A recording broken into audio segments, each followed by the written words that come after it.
கண்ணஞ்சே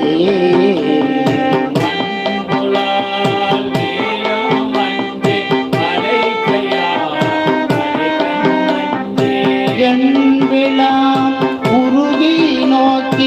அம்பலத்து ஆடுகின்ற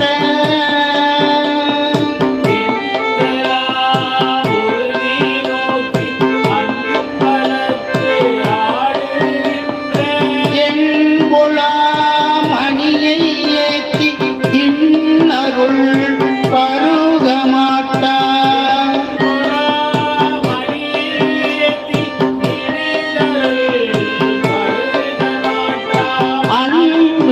அன்பில்லாதவரை கண்ட அம்மனா அஞ்சுமாறே